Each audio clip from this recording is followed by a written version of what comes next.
La peur au ventre, c'est un peu un témoignage d'une situation sécuritaire mais aussi sanitaire difficile au nord-ouest du Nigeria, où Médecins sans frontières essaie de déployer des opérations pour répondre un peu à cette crise-là.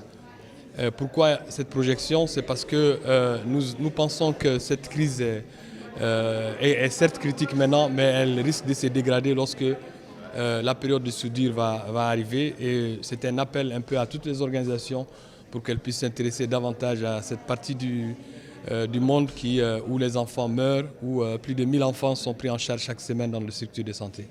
Aujourd'hui, le plus important pour on va dire, cette réunion qui a été faite, ou disons cette rencontre-là, c'est que tout le monde est d'accord sur le fait que la situation est critique et qu'il y a urgence à intervenir dans la zone pour répondre un peu à toutes ces crises, aussi bien sanitaires, surtout sanitaires, parce qu'en ce qui concerne Médecins sans frontières, Alima et UNICEF, nous intervenons dans le domaine de la santé et la sécurité alimentaire aussi est critique. Donc la situation sécuritaire exacerbe un peu cette situation sanitaire, puisque on a constaté que depuis 10 ans, c'est une zone où les conflits sont assez fréquents.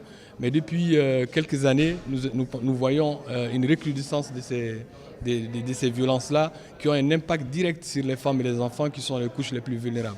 Bon, il y a un conflit séculaire entre pasteurs et agriculteurs qui aujourd'hui est exacerbé par beaucoup de facteurs. Je ne vais pas rentrer techniquement dans le facteur.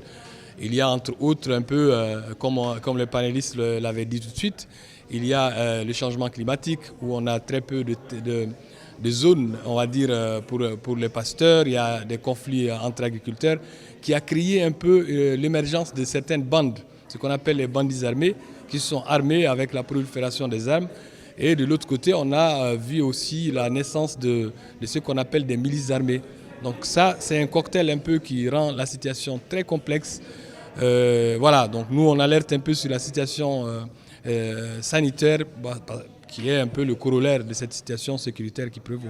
Pour Médecins sans frontières est déjà sur le terrain. Nous, en fait, notre appel, c'est pour mobiliser les acteurs, pour mobiliser les bailleurs de fonds à financer les organisations qui ont besoin de financement, qui peuvent intervenir dans la zone, mais aussi appeler les organisations à venir intervenir.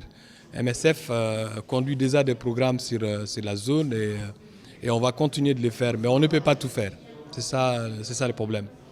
Il y a de la violence, il y a des populations déplacées, il y a une situation sanitaire qui est compliquée et c'est clair que avec les chiffres qu'on a déjà dans les structures qu'on appuie, la période à venir n'est pas du tout reluisante.